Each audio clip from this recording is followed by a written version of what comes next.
Les gens du Nord ont été chantés par d'autres gens célèbres. Il paraît qu'ils ont le cœur gros comme ça. Les chansons disent quelquefois la vérité. J'ai d'ailleurs pu moi-même le constater, et si vous ne me croyez pas, montez donc, les portes sont grandes ouvertes. 4 portes au total, 4 balades fantastiques, exotiques, qui vous permettront de passer du sable du littoral au schiste des terrils. Vos yeux ne seront pas assez grands pour découvrir tout ce qu'il y a à voir.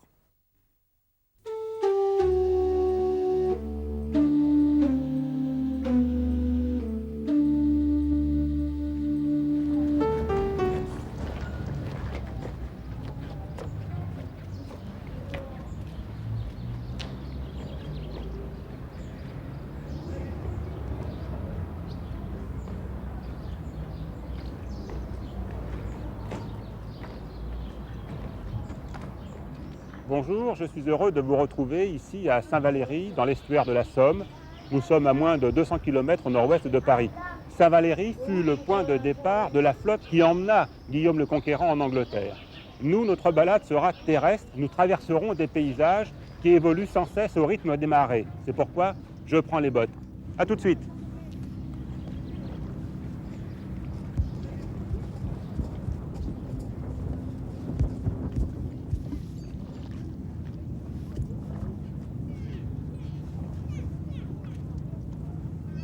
Bon appétit.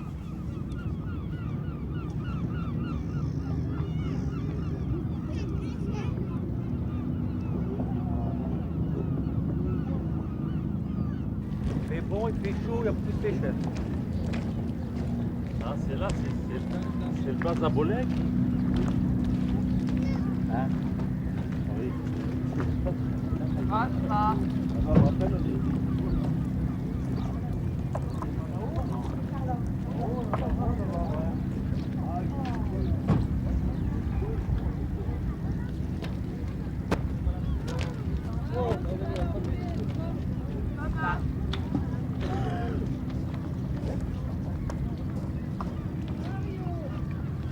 Le matin de bonne heure, quand la marée est basse, les premiers à investir le terrain dégagé par la mer, après les oiseaux, ce sont les pêcheurs.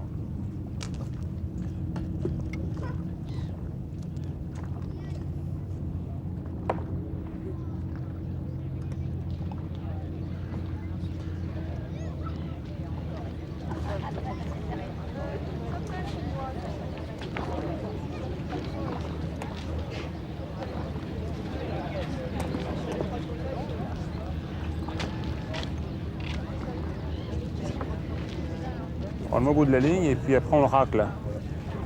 Et si le poisson est endormi dans le fond, dans le sable ou dans la vase, le trident le pique.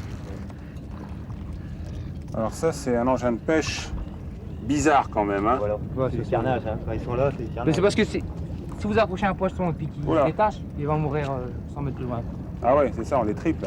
Ah, je sais. Alors ça on l'accroche au bout de la ligne. Et là, Voilà, au au fond, bout du au plan, bout, tout au et on bout. tire. Alors comme c'est vachement lourd, c'est vachement loin. Et on tire sans arrêt, on le ramène sans arrêt. Et Et puis puis après, c'est les poissons plats dans quand le on le fond, là. ramène, ça racle le fond. Voilà. Faites voir Qu'est-ce comment qu'il y a ça fait poisson dans le fond alors. Attendez, prochain tour. Alors, le Il racle le poisson, fond, voilà. il racle. Et c'est ça. mettons ça c'est carrelé, il pique le carrelé comme ça. Voilà, le carlet qui est dans le fond, tac, ça le traverse. Donc c'est plus vraiment de la pêche là. Non, c'est... Hein. Bah, vous allez les voir, pêchez au mille pattes. Ouais. Un mille pattes, c'est le verre plat avec plein de petites Bah, pattes. ils sont là. là, ils sont là. En fait, les néréides sont des vers qui habitent le milieu marin, bien sûr, mais ils sont pour ce milieu ce que sont les vers de terre pour les potagers. Ils vivent en très très grande quantité, quelquefois en colonies très denses. On peut les trouver à faible profondeur, mais également dans les profondeurs abyssales. Ce sont des animaux que l'on connaît dans le monde entier. On en trouve, je crois, à peu près 12 000 espèces différentes à l'échelle planétaire. Je crois que chez nous, en France, on en a à peu près 1000 espèces. On les reconnaît de toute façon très facilement parce que quand on se rapproche d'eux, quand on les regarde avec délicatesse, ils sont très fragiles. Donc quand on les prend dans les doigts, il ne faut pas les écraser. On se rend compte qu'ils sont constitués de segments et qu'à chaque segment correspond un appendice. C'est un ver donc qui est très repérable également parce qu'il est recouvert de soie. C'est un appât très fréquent, encore une fois, partout autour de la planète parce qu'il est facile à attraper. Il suffit de creuser le sol, creuser le sable, soulever la vase et on les rencontre souvent donc en très très grande quantité.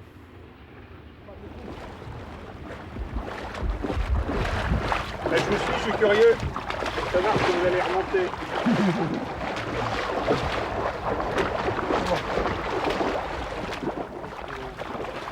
Oh putain! Ah bah dis donc, mais... Oh là là! Oh, elles sont superbes. Elles sont translucides dans le soleil. Les mouettes rieuses sont de la concurrence aux pêcheurs. Elles sont en train de manger des néréides. On reconnaît bien, les adultes, elles ont un masque sombre alors que les jeunes ont un masque très clair. Attention à la descente. Ici, je suis dans un chenal qui permet donc le passage de l'eau, du flux et du reflux. Quand la mer est haute, j'ai de l'eau par-dessus la tête. Alors attention, danger. Je vais aller voir ce qui se passe un petit peu plus haut dans la verdure. Il y a des gens qui ramassent quelque chose. On va aller voir quoi.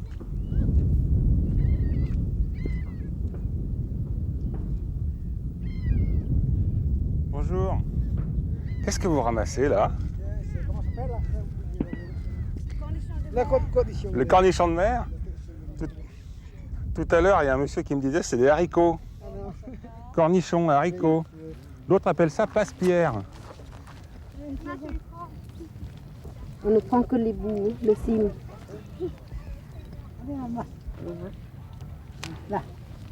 Pour faire comme légumes, Attends. on fait blanchir comme normal, quoi. Ouais. On fait bouillir de l'eau, on le met là-dedans. Oui. Et après, on les fait sauter.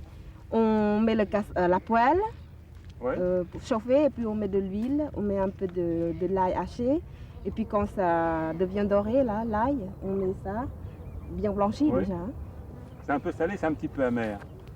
Non, amer non, Non. mais salé. Dans cet endroit, si je prends une plante qui vient de très loin de la plaine, je l'installe ici, elle meurt tout de suite.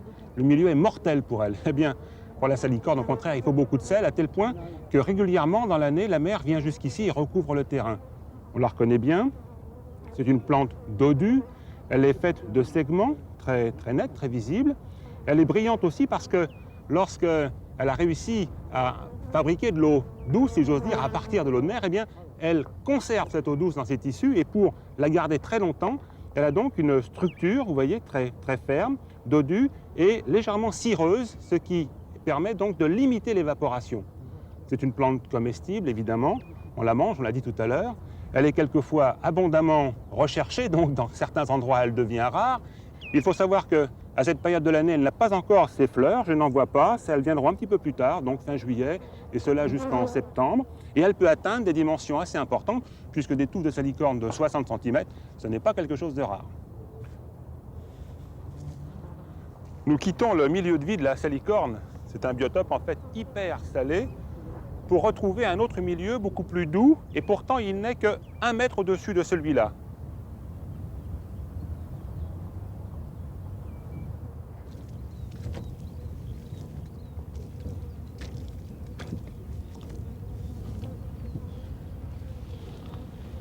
Toutes les plantes que je foule encore en ce moment sont des plantes héliophytes. Elles vivent dans un milieu salé, mais beaucoup moins salé que le milieu qui accueille plus bas la salicorne. On voit surtout en ce moment une fleur violacée comme celle-ci. On l'appelle d'ailleurs le lilas de mer. C'est une plante qui est très belle, qui tient très bien lorsqu'on l'accueillit, ce qui fait qu'on l'a abondamment ramassée. Et aujourd'hui, elle se fait rare. Alors attention, il y a danger pour elle si on l'accueille davantage. Il est midi, nous sommes le 16 juillet, la chasse est ouverte, la chasse au gibier d'eau. Il y a des milliers de gens qui se promènent ici dans cette région, mais il y a aussi des milliers d'oiseaux qui sont en train en ce moment de se recevoir des plombs. Alors dans le paysage, je vous assure que ça choque et c'est tout à fait désagréable.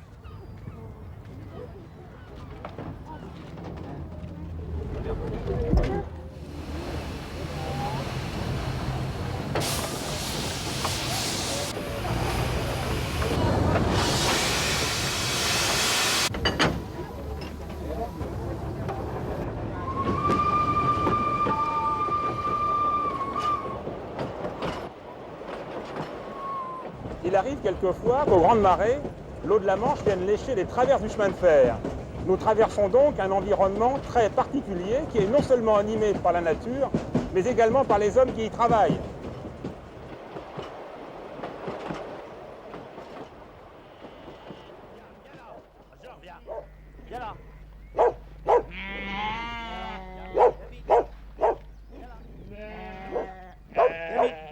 donc, ils vous obéissent bien, vos chiens. Oui. Il le faut, hein, sinon le troupeau serait toujours en déroute, là. C'est des chiennes? Ben, il y a une chienne et 2 chiens. Oh, dis donc, je vous vois de loin, là. Je vous entends aussi parce que vous avez la voix qui porte. Ah oui. Alors, voilà les moutons de Pré-Salé. Oui, ça c'est des moutons très salés. Et le berger de Pré-Salé. Vous êtes le seul, non? Non, il y a encore 2 autres bergers. Enfin, on est souvent 2 par troupeau, quoi. Oui. Hein, il y a la famille du pays, et puis Fleut, et puis Moitrel, quoi. Ah bah dites donc, c'est impressionnant. Vous en avez combien de moutons, là? Là, il y a 1500, là. Oh là là. Pourquoi on les appelle de Pré-Salé? Ben, parce qu'ils mangent dans les prés salés. Hein. Et ça fait quoi, ça? La mer monte bien souvent, une fois par mois, sur l'herbe. Jusqu'ici? Ah bah oui, jusque là-bas la route. Hein. Jusqu'à la route? Ah oui, Une oui. fois par mois? Ah oui. Ça donne du goût à la chair? Ah bah oui. Hein. La chair est beaucoup meilleure que les autres parce qu'ils mangent que de l'herbe salée, quoi. Enfin, salée. La mer a monté déjà dessus, quoi. Hein. Ouais, ouais. Oh, dites donc. Merci Au beaucoup. revoir, monsieur. Je vous laisse travailler et puis bonne Merci marche bien. alors avec vos Ben moutons. oui, merci. Au revoir.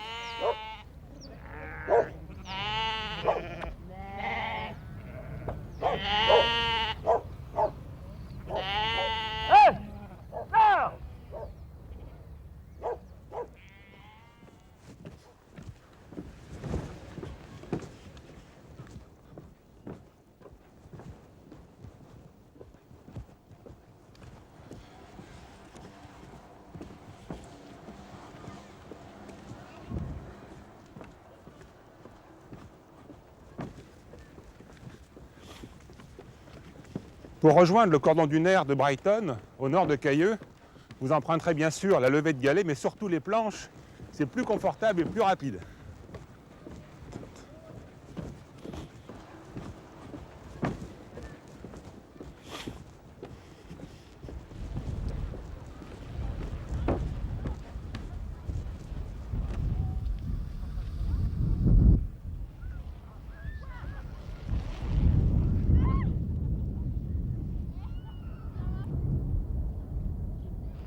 Nous sommes quelques kilomètres au nord de Cailleux, loin de la Méditerranée. Regardez ici comme les plages sont immenses.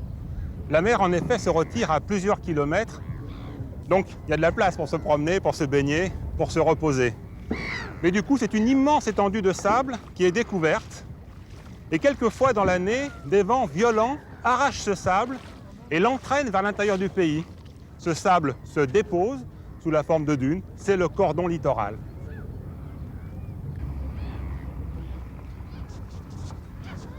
Le cordon dunaire est fragile. Il arrive que des paquets de mer le bousculent. Alors le sable, poussé par le vent, rentre à l'intérieur. Il est donc urgent de le stabiliser. Alors on dresse des filets. Derrière ces filets, on plante de l'oya. C'est une graminée dont les racines très profondes retiennent le sable. Ailleurs, là où la dune n'est pas défoncée, c'est une végétation sauvage. On peut par exemple voir de l'argousier, on peut voir du roncier, on peut voir du sureau.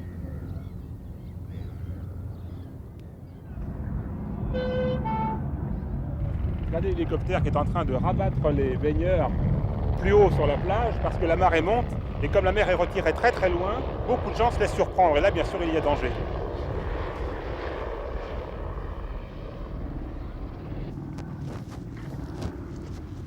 Vous voyez, il n'y a pas que du sable, il y a aussi des pierres.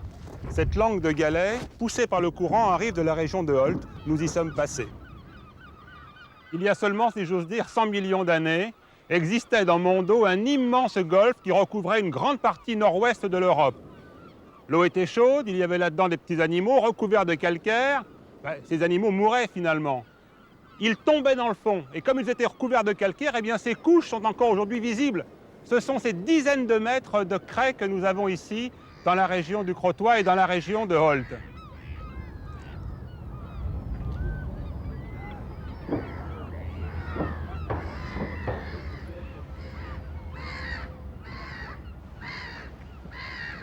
Ces petits animaux recouverts de calcaire se sont accumulés pendant des millions d'années pour donner ces falaises immenses. Et quand on les regarde de très près, avec attention, on découvre des lignes très sombres. C'est du silex. C'est en fait de la silice qui s'est fait piéger dans ces vases et que l'on retrouve aujourd'hui sous forme de nodules. Ces nodules de silex que nous foulons quand nous promenons dans cette région. Ce sont ces rognons de silex qui sont transportés par les courants que l'on retrouve jusque vers Cailleux. Cette digue de galets a été construite naturellement grâce à la puissance de la mer. Mais c'est aussi un barrage qui retient l'eau douce de l'autre côté. Et c'est ce qui permet d'apercevoir ici des plans d'eau qui sont amplifiés en fait par le travail des hommes qui viennent ici chercher des galets. Alors ces plans d'eau sont habités par des migrateurs. Nous allons essayer d'en découvrir ensemble.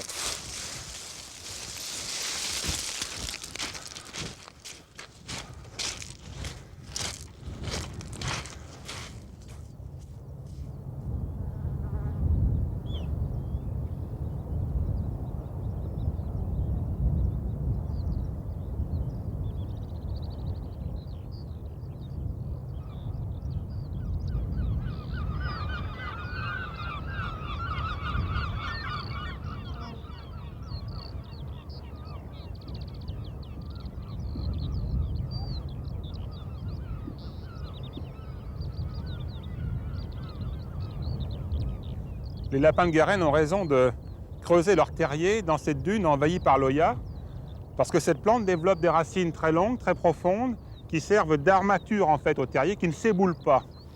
Et je peux même vous dire que là-bas, il y a des tadornes de belons qui viennent nicher à l'intérieur de ces terriers. On les appelle d'ailleurs les canards lapins. Alors on les distingue très facilement, ces tadornes, parce qu'ils sont blancs surtout, ils ont un cou très court, une tête vert foncé avec le cou également.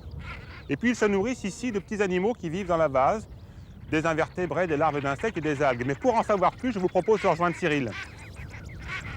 Le tadorne de belon, c'est un canard assez particulier, ce qui constitue ce qu'on appelle des crèches. C'est-à-dire que les adultes qu'on peut observer avec les poussins ne sont pas forcément les parents de ces poussins. Les adultes qui sont partis muets ailleurs ont confié la garde de leurs poussins à d'autres adultes. Donc c'est comme ça que des fois, dans des cas extrêmes, on peut observer 2 adultes de tadorne de belon avec un groupe de 70 poussins. Ça arrive très fréquemment. Et en fait, ils ont constitué, à la manière des oies, un petit peu un système de crèche.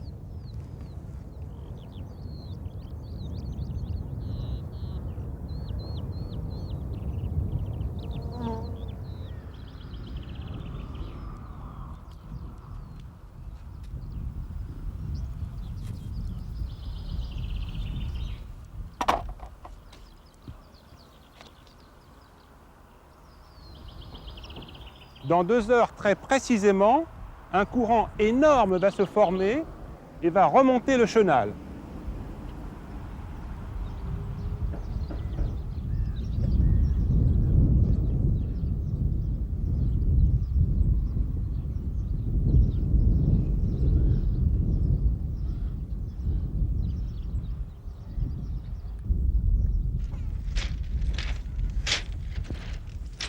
Nous sommes à la pointe du Hourdel. La mer est basse et nous allons en profiter pour vous montrer, avant de partir, quelque chose de très intéressant.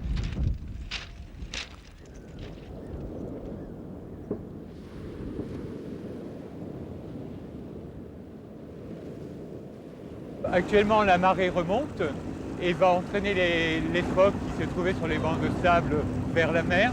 Donc on va essayer de voir peut-être 1 ou 2 phoques venir avec le flot. Donc j'essaie de me situer à peu près à l'endroit où je les vois d'habitude.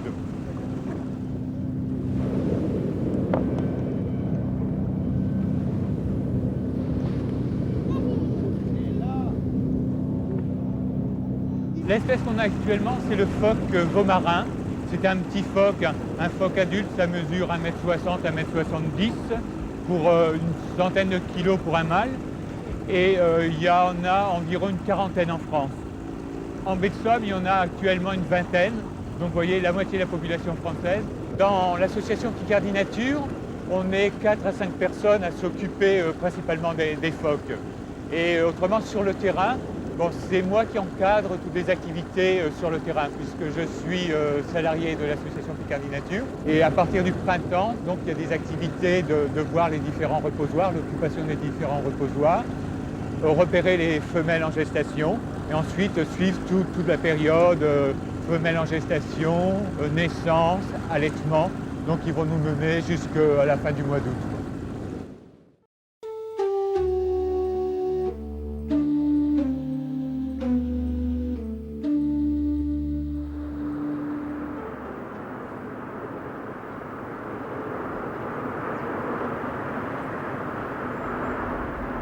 Bonjour. Pardonnez-moi cet essoufflement, mais vous êtes arrivés avant moi au sommet d'une montagne entièrement fabriquée par les hommes. Ces masses énormes de schiste, de grès, de poussière de charbon ont été arrachées aux entrailles de la terre par des générations de mineurs courageux et indispensables. Ils ont même dessiné le prototype d'un paysage qui se met en place aujourd'hui, progressivement. C'est dans ce paysage tout neuf que je vous emmène randonner, quelque part là-bas, derrière les corons.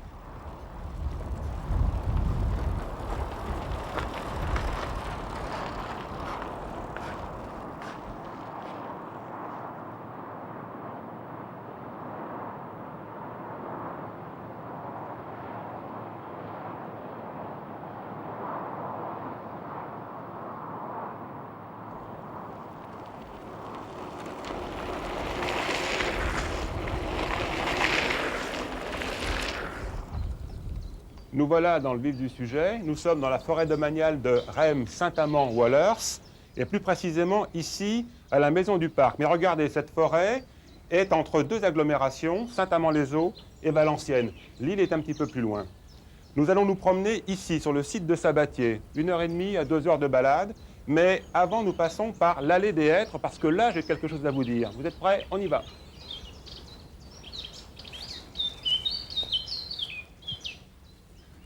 Cette forêt a été déboisée à presque 80% pendant la guerre de 14-18 par les troupes allemandes qui avaient besoin de bois pour étayer les tranchées.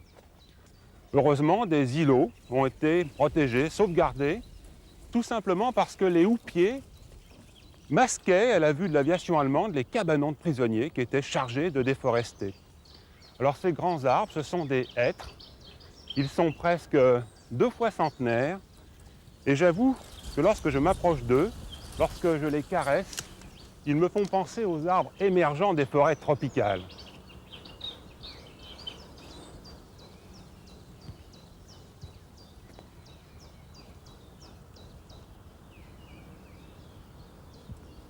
Nous sommes allée pavée de la Princesse. Tout près d'ici, une autre allée pavée sert à la course Paris-Roubaix, les fameux pavés du Nord. Sur la gauche, un bois entretenu, un bois travaillé, un bois jardiné par l'Office national des forêts.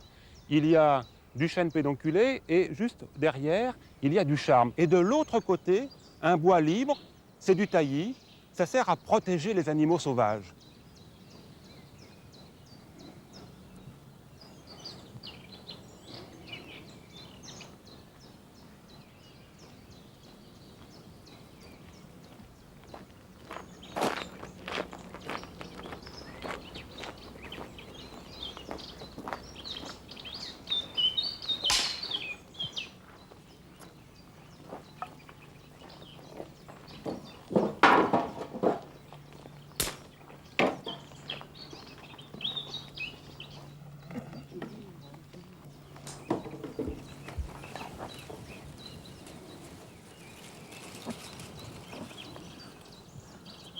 La forêt que nous traversons jouxte le plus grand bassin minier de France. Et si nous en profitions pour passer à l'assaut du plus grand terril du Valenciennois.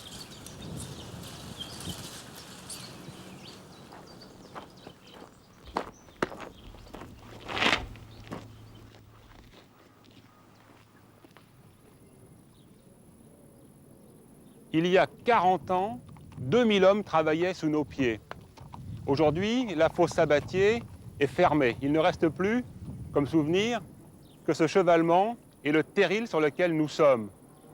Quand on parle du terril, on parle de roches stériles. Effectivement, il y a très peu de charbon dans cette roche. Il n'y a plus que du grès, que du schiste. Mais cette roche n'est pas stérile pour la végétation. Il y a des substances organiques qui permettent aux plantes de pousser.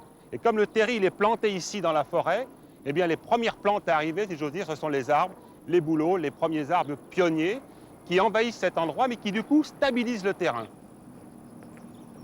Le terril est un milieu chaud et sec. Chaud, cela s'explique tout simplement parce que le schiste est sombre et ça devient très vite un véritable capteur solaire. Donc sur ce schiste poussent des végétaux qui sont bien à cet endroit, comme par exemple le serpolet, qui s'est implanté ici complètement naturellement.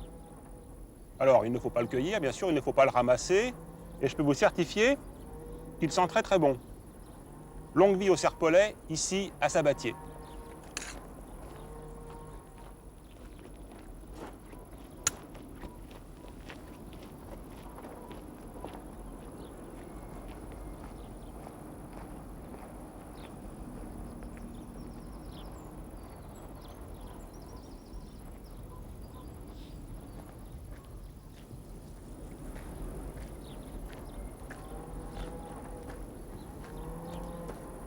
Le sol constitué de fragments de schiste est particulièrement bien friable, ce qui fait que les racines peuvent le pénétrer sans aucune difficulté.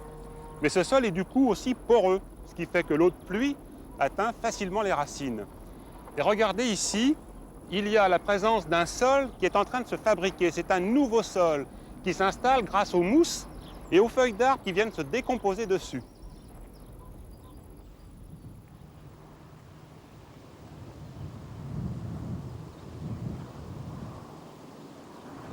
De cet endroit, on découvre le massif forestier d'origine, les terrils qui s'échappent des houppiers et les corons implantés en forêt. Et puisqu'il est question de corons, eh bien, je vous propose de rejoindre Joseph.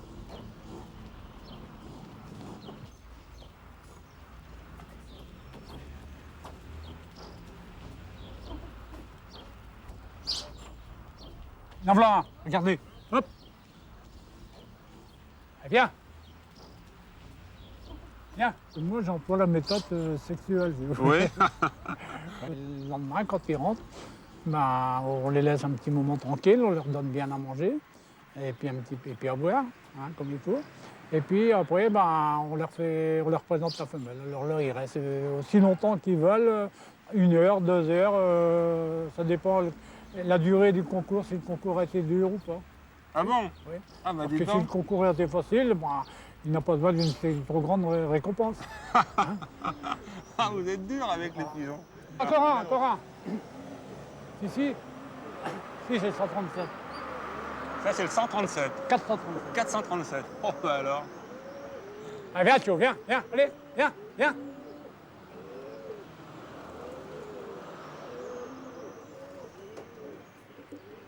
437. Encore un. Viens. Alors, il faut vous dire que Joseph les aperçoit. Ça, c'est 142. C'est un point dans le ciel. Il sait que c'est le C'est 142. 142. Et c'est pas marqué sur les ailes, hein. Ah, ils arrivent Allez, ensemble. viens.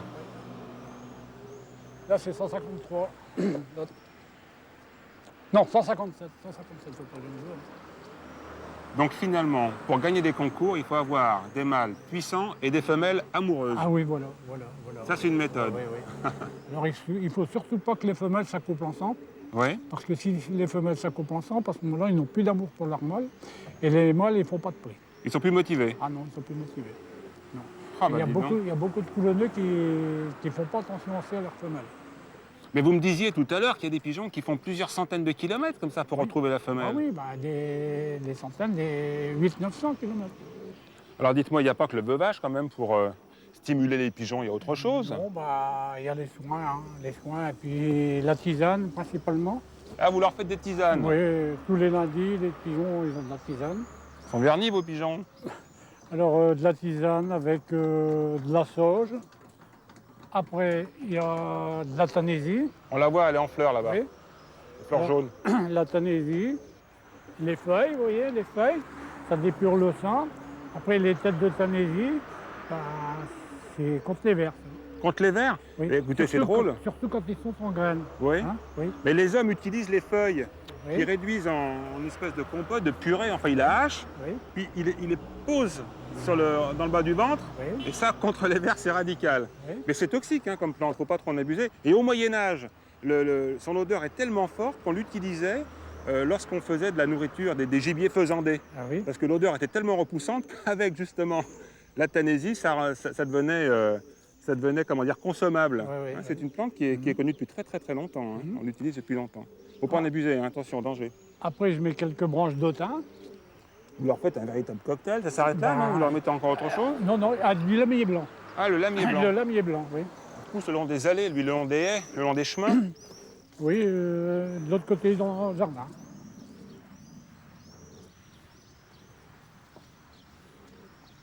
J'ai vu qu'il y avait du plantain sauvage aussi dans votre Oui, jardin. oui, il y a du plantain sauvage. Vous oui. le gardez pour les graines aussi, non? Je le garde pour les graines, alors là, c'est pour la mue des pigeons. Ça. Alors là, c'est forumineux, c'est vrai, tout ça. Oui, oui. Et le pigeon, il y a moins de difficultés à muer, et puis la plume est plus belle. Oui. Ben, l'homme aussi utilise le plantain parce que dans la feuille, il y a des substances qui permettent effectivement de réduire les contusions ou lutter contre les piqûres d'insectes. Oui, oui, oui, Et quand on s'en fait des tisanes, c'est pour lutter justement contre la constipation. oui. Allez.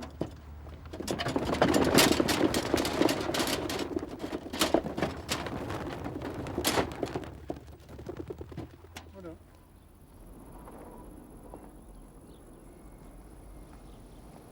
Cette jolie fleur jaune sur le schiste noir, c'est du sénesson et ça nous arrive tout droit d'Afrique du Sud. Savez-vous comment la graine est venue jusqu'ici? Eh bien, non pas par le vent.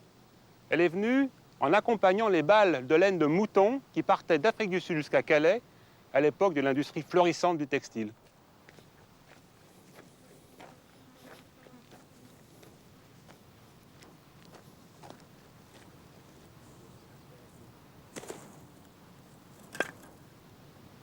C'est un petit reptile, c'est un lézard des murailles qui a quitté les petits murs qui entourent les jardinets dans le coron et qui est venu ici s'installer sur le terril.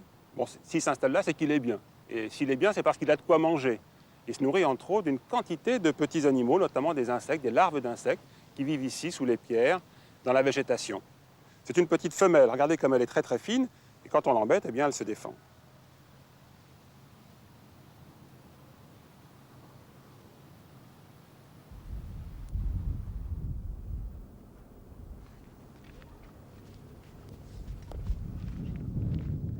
Voilà, nous sommes arrivés sur la pointe du terril. Nous sommes à 103 mètres d'altitude. Admirez le paysage.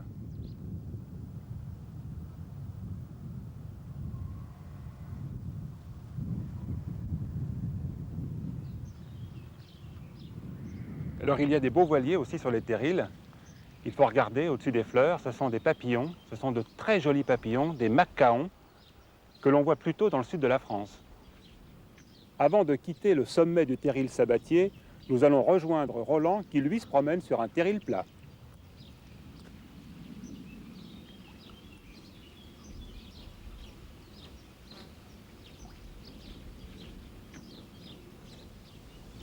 Non, mais quand je suis venu la première fois, moi, hein, il n'y avait pas de végétation pour dire presque rien, quoi. J'ai dit, c'est qu'on se trouve ici, on est sur la Lune, là. J'étais au mois d'août, c'était calme, rien. On n'entendait aucun bruit. Hein. La nuit de chaleur, c'est pareil aussi. On n'était pas sur la Lune, on était sur un terril. Ouais, c'est raté, hein. Un terril tout plat. Tout plat. Parce C'est que plutôt rare, les terrils plats.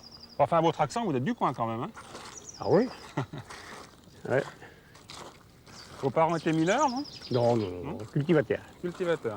Ouais. Qu'est-ce qui peut pousser sur un terril? Regarde, Rien? regarde. Et pourtant, regardez, il y a des fleurs jaunes Ah bah partout, oui, là. j'ai essayé de semer du maïs, tout ça, c'est jamais rien qui a poussé. Ça lève, ça brûle. Pourquoi? C'est trop chaud, là. Le soleil est trop chaud? Ah oh. Et puis le rayonnement solaire, ça tue tout ça? Tout s'évapore, il n'y a plus de flotte, il n'y a plus rien, tout meurt. Hein. Tout est sec, Ah ouais, à cause de la chaleur. ça c'est la chaleur. Bah, je croyais qu'il faisait froid dans le nord. Ah bah, pour l'instant, il fait chaud. En fait, ce n'est pas une grosse trace, c'est 4 petites, les 2 pattes arrière et les 2 petites pattes de devant. Ça, c'est un lapin qui a mis ses traces, ses empreintes, juste après le moment de la pluie. Il y a un mois. Un mois. Maintenant, regardez. C'est bon, ici, il y a un lapin qui a fait des délaissés, là. C'est-à-dire c'est un mâle qui délimite son territoire. Les délaissés, c'est les crottes. C'est les croteurs, hein.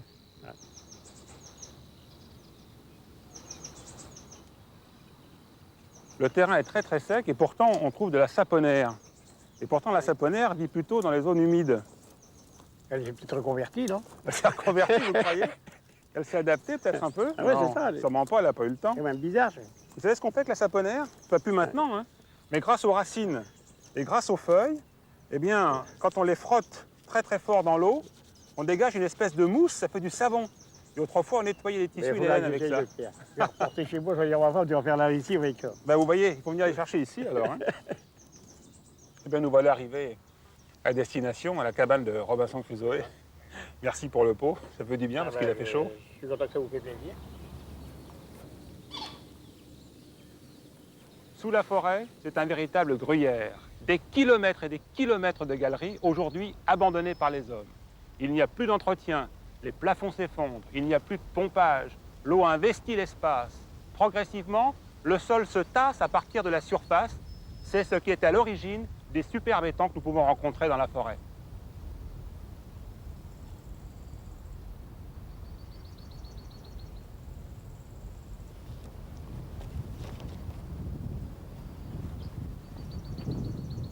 Avant de quitter le terril, faites comme autrefois.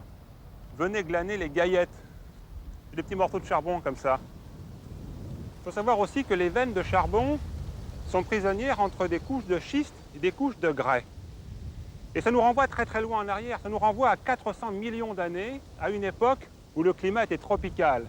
Le paysage était verdoyant comme aujourd'hui, mais il n'y avait pas de bouleaux, il n'y avait pas de hêtres, il n'y avait pas de chênes. Il y avait des fougères géantes. Certaines mesuraient plus de 30 mètres de haut. Leur tronc était recouvert d'une sorte d'écaille. C'était en fait des feuilles. Et figurez-vous que dans ce paysage énorme volaient des libellules de plus d'1 mètre d'envergure. J'ai la preuve de tout ça. Regardez ici dans le schiste, j'ai trouvé une trace de l'épidodendron. Et on voit très très bien les cicatrices des radicelles.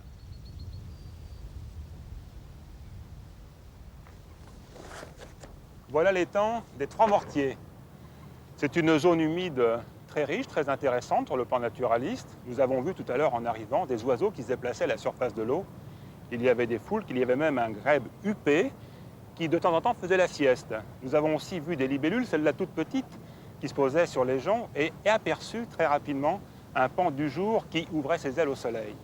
C'est en tout cas pour nous maintenant l'objectif de notre balade, c'est le point final de notre randonnée. Elle a duré environ 2 heures. Si vous la faites sous le soleil, comme nous l'avons fait, et vous le ferez certainement sous le soleil, en tout cas je l'espère, n'oubliez pas de prendre de l'eau parce qu'il fait très chaud sur les crassiers.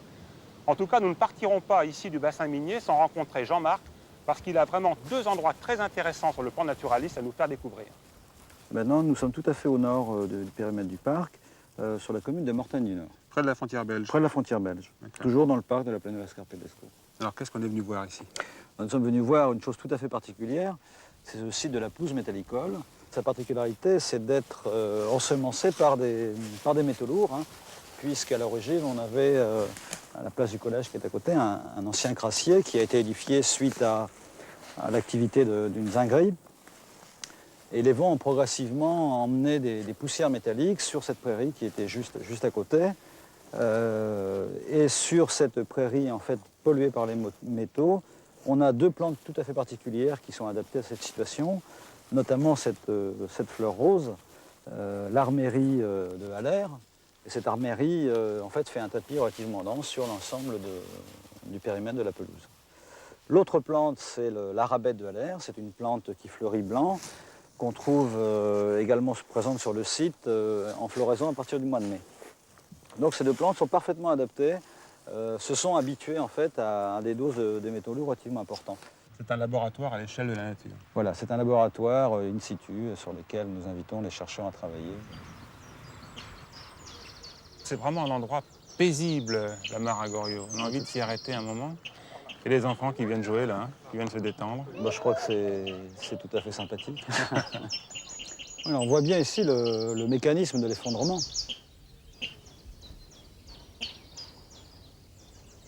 Le sol s'est tassé.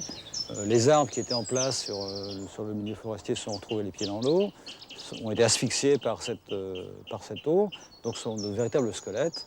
Et ces arbres progressivement tombent et vont refaire de la matière organique dans cet étang en formation. C'est du futur charbon? C'est du futur charbon, un cycle continuel.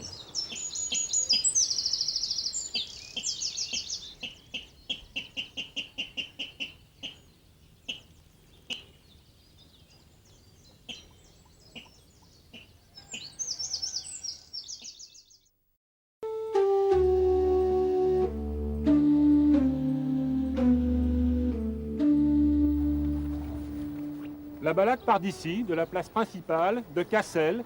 Vous laissez la voiture près de l'hôtel de ville et ensuite on s'enfile sur les toutes petites routes. Et vous verrez, nous ne serons pas dérangés par les automobiles.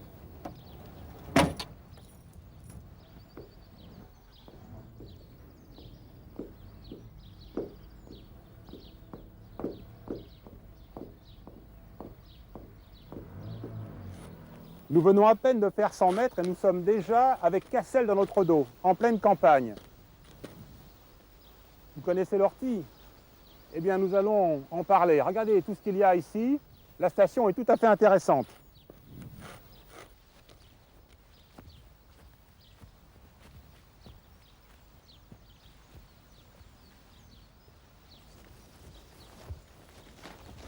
Je ne vais pas vous apprendre que ça pique, puis ensuite que ça brûle. Mais savez-vous pourquoi?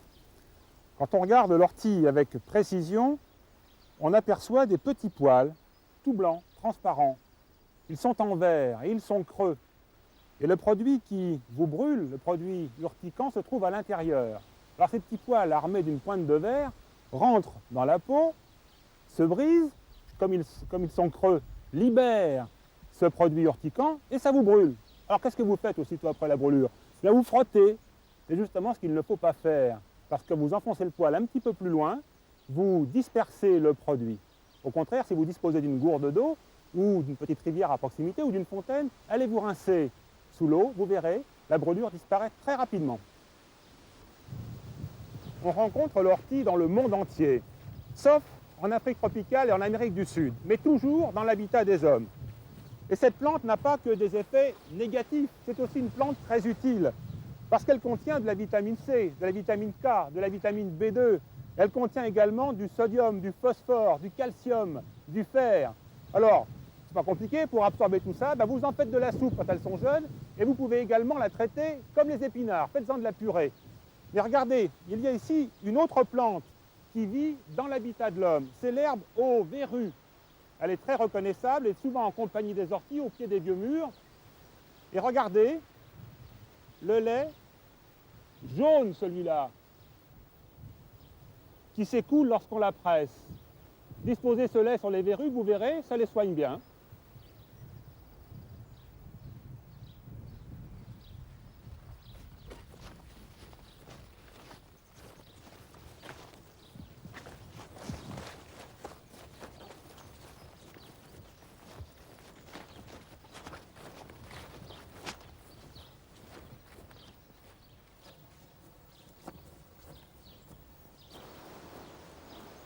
C'est quoi comme arbre? C'est un peuplier, ça? Ça, c'est un peuplier. Mais dites donc, il n'est pas tout jeune. Oh non, oh non, non, non. Vous l'avez vu planter, celui-là? Oh non. Non? Non, non, non, non. Quand vous êtes arrivé là, il était déjà planté? Oh, il était déjà, oh, oui, il était déjà, c'est costaud, hein. Mais il était creux comme ça? Ah non. Non? Non, non, il y avait un corps. Il avait un corps. Il y avait qu'un corps. Il n'y avait pas tous ces tétons là qui de chaque côté. Là. Comment on appelle ça, ces tétons déjà? Je crois qu'on appelle ça des pattes de canard. La patte de canard, c'est ça. Mais c'est parce qu'il est taillé. Oui. C'est vous qui le taillez? Oui, c'est moi qui le taille. C'est pour lui donner de la force? Pour équilibrer, quoi. Équilibrer pour éviter qu'il se casse? Oui. Hein? Parce que moi, j'avais peur à un moment donné qu'il se cassait avec le gros vent. Il est lourd en ce moment. Quand il y a une tempête, hein, il pourrait se déraciner? Casser. Casser? Casser peut-être, hein, je ne sais pas. Surtout s'il n'y a plus rien à l'intérieur. Hein, donc il n'y a que la peau, hein, il n'y a que l'écorce. Il y a l'écorce, il y a la partie vivante. Il se nourrit avec cette partie-là en réalité. C'est ça qui permet donc à l'arbre de fonctionner normalement. Ah, ouais. Et alors dites-moi, cet arbre-là, il est creux, il est profond. J'ai vu qu'il y avait une sortie tout à l'heure là. Ah oui. Il y a une sortie, puis de la sortie, on voit des boîtes de conserve. Il sert un petit peu de poubelle aussi de temps en temps. La poubelle. Ouais. Ça sert comme poubelle des gens. C'est des gens de passage. Les gens de passage, ils mettent la poubelle. Parce qu'ils sont paresseux. Ah ouais. Ils sont paresseux. Au lieu de laisser dans les fossés. Là-dedans. Ouais, mais c'est pas bien. Ah non. Quand on est capable de transporter dans son sac à dos des gamelles, des boîtes de ouais. conserve, il faut être capable de les ramener aussi vides. Il ne faut pas les jeter dans les arbres creux, Oh non, même dans des fossés. Hein. même dans les fossés.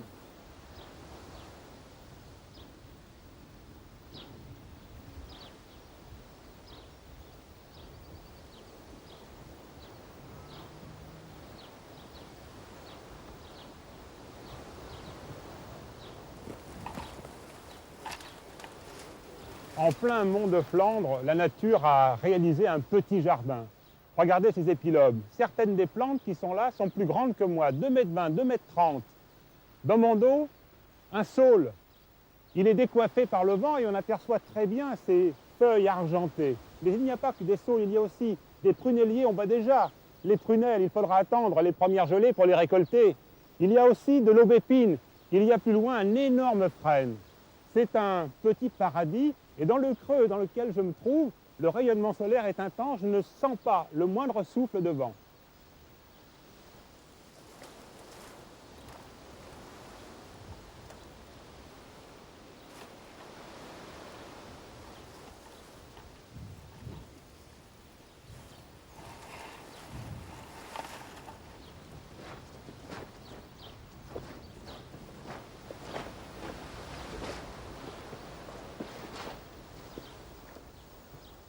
Deux petites taches de couleur sur le talus. Ce sont des fruits de pied de veau.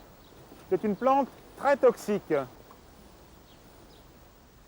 Au beau milieu de l'été, le pied de veau ne montre que ses fruits.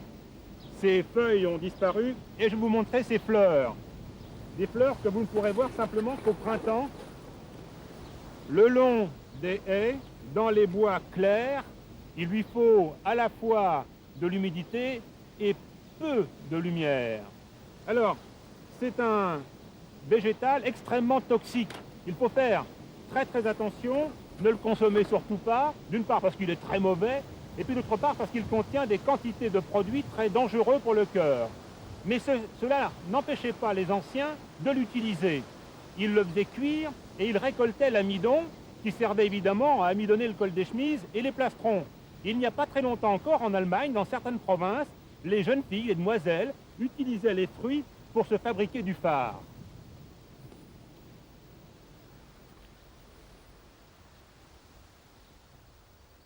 À Auxellard, Auxellour en flamand, toutes les maisons sont construites en briques, comme cette splendide ferme du XVIIIe siècle que nous allons visiter maintenant.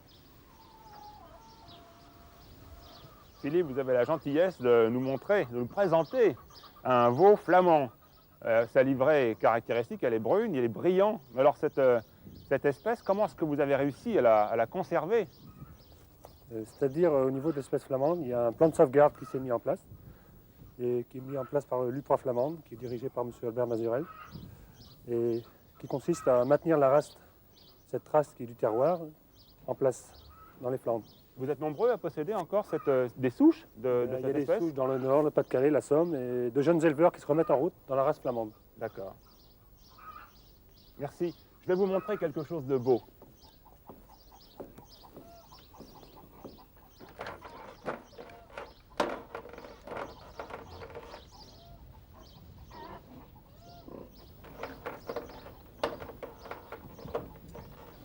C'est une fille, elle a 8 jours.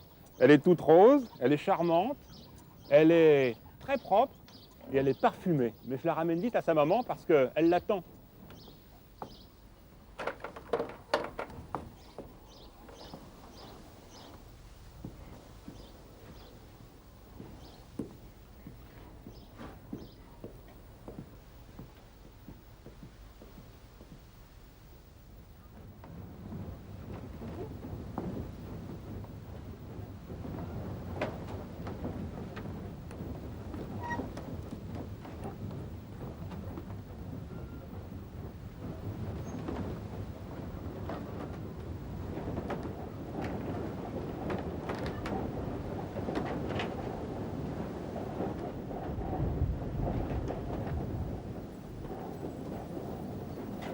Bonjour Alain. Bonjour Michel, quel bon vent vous amène? Ah, le vent. Je suis attiré par ce vaisseau à chaque fois, ce vaisseau du 18e, qui bat dans le vent effectivement. Et là, les voiles sont largement ouvertes. À combien tournent les ailes en ce moment? Il faut compter 80 km/h. L'extrémité de l'aile passe près du sol, 80 km/h. Et le vent souffle fort là? Le vent est modéré. Le vent est modéré. C'est un bon vent de meunier, comme on dit chez nous. C'est un bon vent pour travailler? Un bon vent pour produire. Pour produire.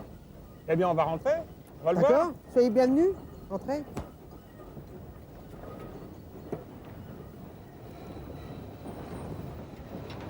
Vous êtes un peu comme un marin dont le vaisseau serait fixe. D'abord, ça tangue.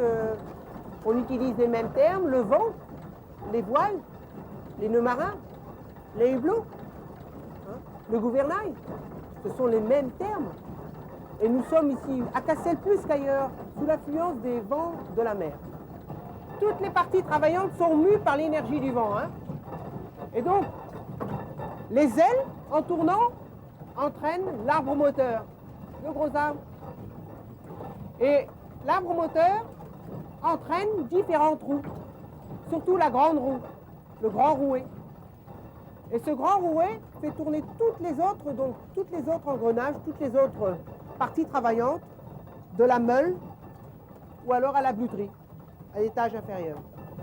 Donc le blé donc descend par l'auger hein, et arrive dans l'œillard de la meule. Un œil, c'est rond. L'œil de la meule s'appelle œillard. Hein. Et c'est par la trépidation de l'auger contre le fer de meule qui facilite la descente du blé. Et ceci produit un bruit, c'est le fameux tic-tac. Le tic-tac dont on parle dans les poèmes d'Alphonse Daudet. Ben, c'est ce bruit-là.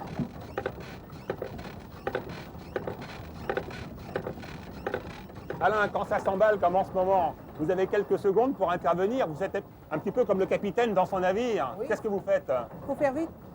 Faut faire vite. Il faut faire vite. Il faut freiner le moulin.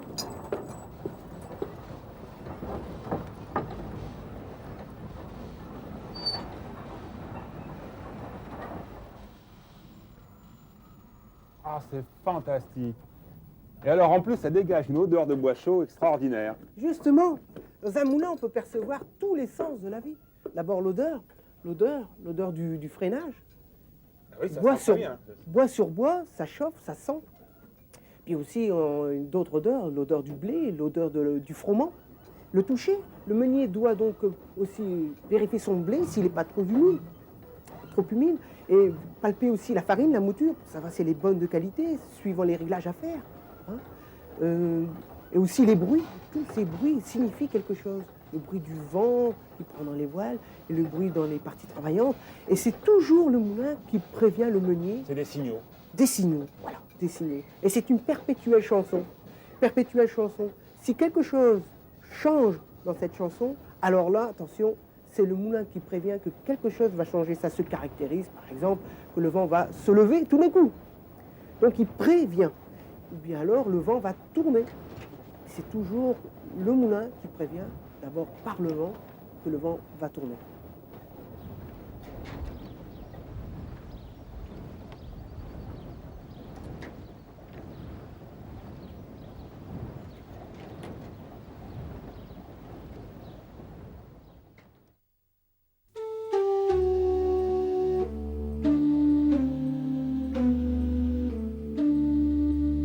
Transportons-nous 1500 ans en arrière. J'ai les pieds dans l'eau.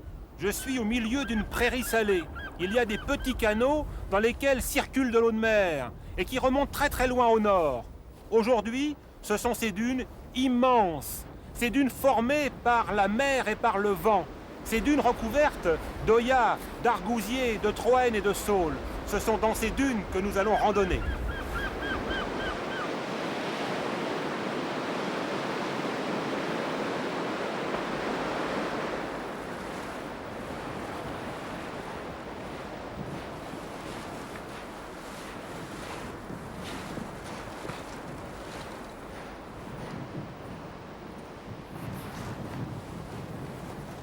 L'oya est une graminée indispensable à ces dunes.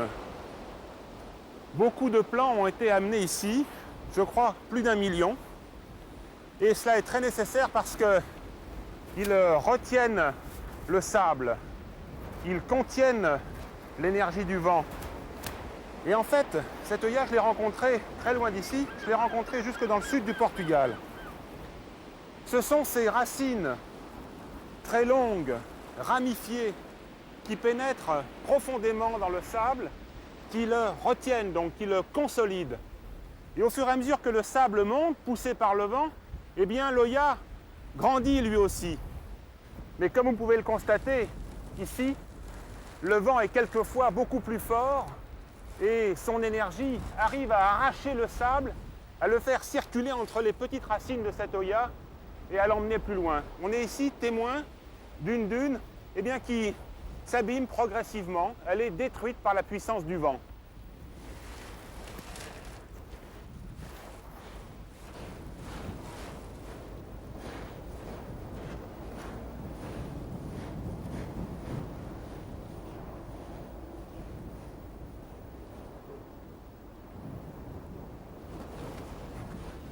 Le naturaliste qui visite des dunes de sable comme celle-ci est très intéressé lorsqu'il pleut, parce que la pluie nivelle le sable. Elle nettoie toutes les petites traces anciennes.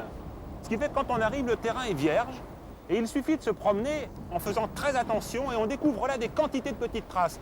Même le petit coléoptère laisse son empreinte sur le sable, et son empreinte, c'est une indication importante, on sait qui il est. C'est vrai pour les mammifères, c'est vrai évidemment aussi pour des petits mouvements qui sont provoqués par le vent et qui agitent les plantes. Et là, c'est très intéressant parce que du coup, il se forme sur le sable des formes, des sculptures qui sont très intéressantes pour le photographe.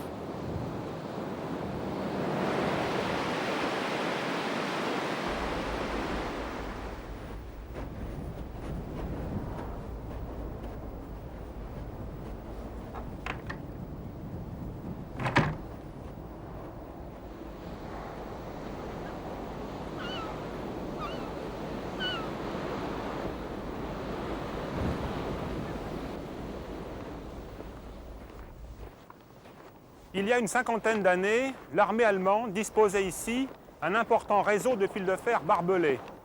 Aujourd'hui, le sable s'est déplacé et a recouvert progressivement le site. Un saule rampant en a profité pour s'implanter sur la dune. Et maintenant, le vent reprend le sable et l'entraîne beaucoup plus loin, ce qui fait que le saule est menacé et du coup, les fils de fer réapparaissent en surface.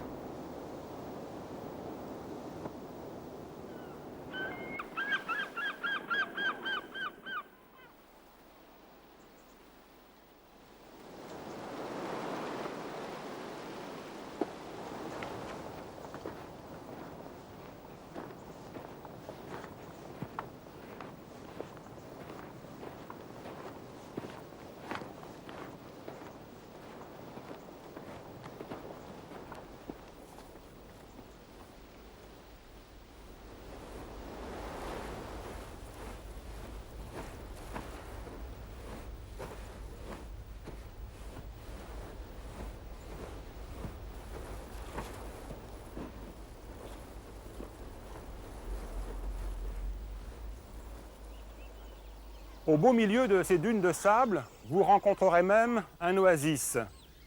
De la végétation dense dans les creux humides, des épilobes en fleurs peut-être, et puis l'argousier, des forêts d'argousiers. Ici, les fruits sont presque mûrs. Je vais le vérifier.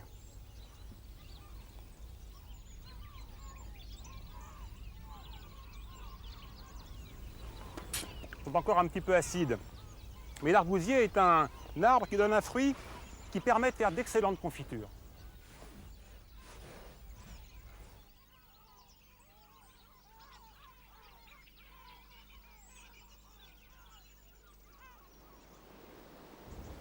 Des milliers de pins maritimes ont été plantés ici dans ces dunes pour les stabiliser.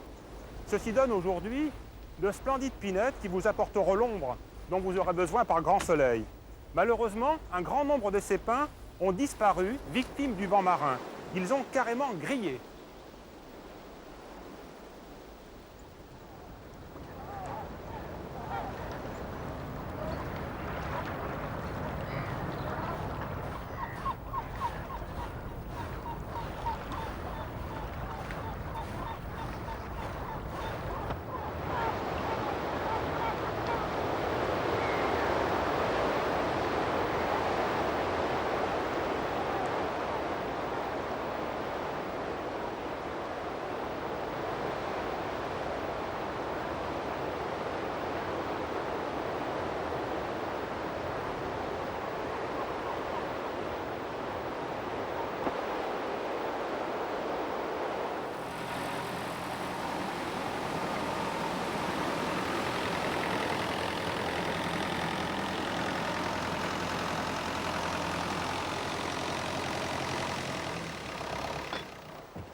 Et alors, qu'est-ce que vous avez ramassé ce matin là? Des crabes, je vois ça là? Ouais. Des beaux crabes? Ouais, des crabes et puis quelques pièces de homard.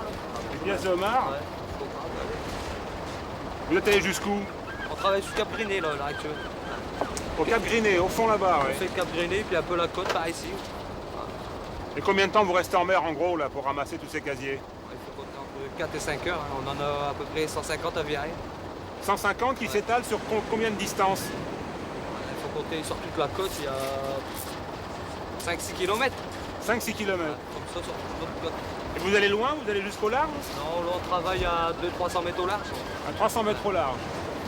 Le slowbar, il est sur le chariot, il va être ramené par le tracteur. À la Vous allez maison. prendre les routes maintenant pour rentrer chez vous. C'est ça. Ouais. Vous allez le garer sur un parking, C'est ça. Ouais. dans le village. C'est ça, voilà. D'accord. Bien, merci. Allez, je vous laisse terminer la manœuvre. Bien, Au merci revoir. beaucoup. Bonne soirée. Au revoir. Au revoir.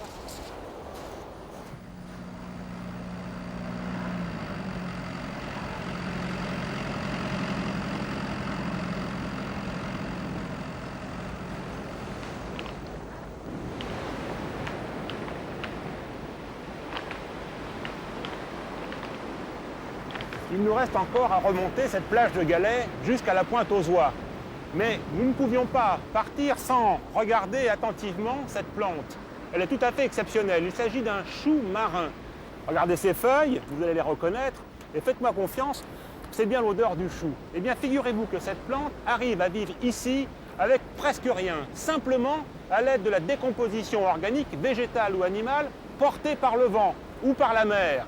Avouez quand même que c'est une plante parfaitement adaptée à cette levée de galets.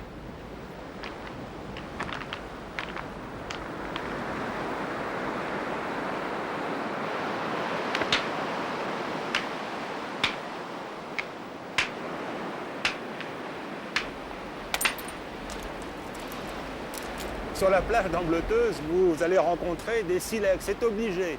Ce sont de superbes rognons qui ont été arrachés par la mer aux falaises et vous les retrouvez là. Alors, c'est une très jolie matière. Celle-ci est très sombre, elle est translucide. Vous pouvez en détacher des lames et pourquoi pas rêver à ces hommes préhistoriques qui savaient travailler la matière au point d'en faire des outils très performants.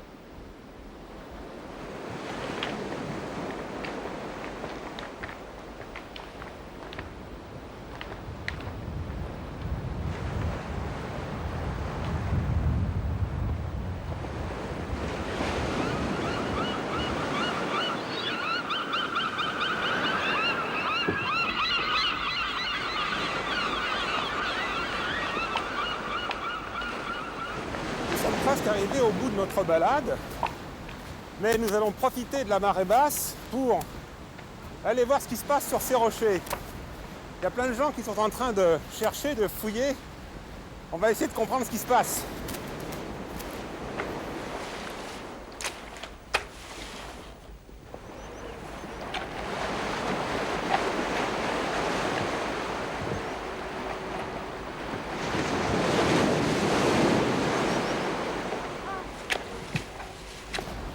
Ce que cherchent les gens qui sont ici, munis d'une griffe, ils retournent le varech, ils retournent quelques pierres, qu'ils reposent pour ne pas détruire le biotope, ce sont des mollets.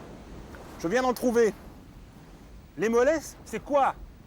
Ce sont des petits crabes, la plupart du temps, qui viennent de muer, qui donc ont une carapace toute molle. Il leur faudra encore un petit moment pour durcir leur carapace. Eh bien, ces pauvres mollets vont servir d'appât pour pêcher le bar.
Qu'est-ce que vous êtes en train de faire là? Vous êtes en train de trier les plus petites? Je suis en train de tamiser pour qu'il reste que les grosses. Il reste que les grosses. Ouais. tous les petits qui passent à travers le tamis. Ouais. Et ça, c'est toute la moule tirée du rocher, là. La pâte aux dents, ouais. Ouais, pâte aux dents. Alors, dites donc, c'est votre métier, alors? Ouais.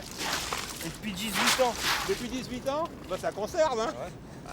Vous avez l'air d'avoir la forme, là. Bah ouais, mais enfin, il y a des jours, c'est dur quand même, hein. Avec le temps, tout ça. On sort tous les reins pour porter les sacs, tout ça. Hein. Et tous les jours, vous sortez? Ouais, tous les jours, hein. On suit les marées. Des fois, on fait 2 marées, matin et soir. Alors, on démarre à 4h du matin, puis on fait la marée de l'après-midi à 4h.